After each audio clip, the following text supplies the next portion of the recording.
What did you miss at Jubilee today? Well, you missed a robust and yet contemplative gathering today. We sang a lot and we sang loud and we thought and we began by celebrating the arrival of a mother and daughter from Mosul, from Iraq. And we were told 2 years ago that it would take probably 5 years to get them here to Canada, to reunite them with family that they haven't seen in 25 years, to get them safe from violence, but with a lot of letter writing and fundraising and support and just so much from the community, we got them here in 2 years. And so they begin a life here in Canada. And so we celebrated that. And there will be more celebrations to come. Our third refugee family in a year. We are so blessed and fortunate to be able to be part of this. So we celebrated that today. And we listened to Matthew's gospel and the parable of the sower. The sower who goes out and throws his seeds, and some seed falls on hard ground, and some seed falls on ground that's choked by weeds, and some seed falls on good earth, and it all grows accordingly. Some it won't grow at all but blows away. Others it grows but is choked out. Others it grows quickly but the sun comes and destroys it.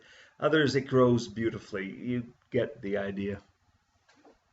And we talked a little bit about parables and how parables aren't really codes, not puzzles, as much as they are instigation into wisdom.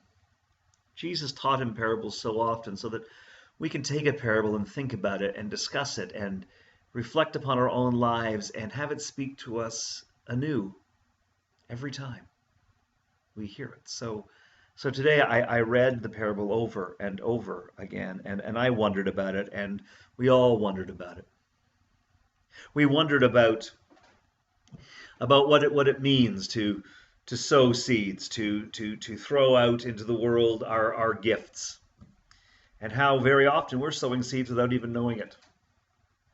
We reflected on the times that somebody will call, or a friend will just say to you, remember when my dad died and you were there with me, and I don't know if I could have gotten through without you. And we look back and think, wow, I just made coffee and mostly tried to stay out of the way because I didn't know what to do. We don't always know what's going to happen when we sow seeds, but when we are willing to engage, when we are willing to show up, things can happen. And when we don't engage, well, we're pretty much sure that nothing will happen. So we wondered if the parable might be challenging us to think along these lines. We also thought about, when are we the soil? When are we receptive, and when are we not open to new ideas, to gifts of others? We wondered a little bit about the reckless generosity of the sower who just keeps throwing seeds out there on deserving soil and undeserving soil. And so it challenges us sometimes to think about, where is it that we put our efforts? Do we only offer our gifts, our support, our love to those that we imagine are deserving? Or can we be like the sower who's willing to love, to offer gifts in places that may not seem so receptive, that may not have the same potential to flourish or make us feel good? How are we supposed to respond to the person on the street who comes asking for money with an entirely made-up tale that would be funny if it was a movie, but is somehow quite sad when it's real life, and they're telling you something outrageous, and you know that the narrative is fiction, but the hunger and the need are very real? Are we meant to cast our seeds there, or are we supposed to save them for a more deserving place? We wondered about that today, the radical, foolish generosity. We also wondered about those times when we have felt everything going our way and things are growing, and then the times when things aren't going our way and we just want to shut down and not be receptive anymore. but recognizing that all seeds are of equal value and that we are called to grow wherever we are. Is the parable inviting us to consider that? I don't know.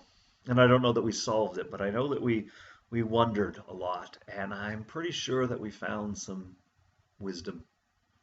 And so I was really glad to be at Jubilee today. And we sang our full heads off, and we clapped, and it was a good place to be this morning. And it would have been even better if you could have been with us. We had new friends and old friends, and it would have been even better with you. So hopefully we'll get to see you soon. But until we do, God bless.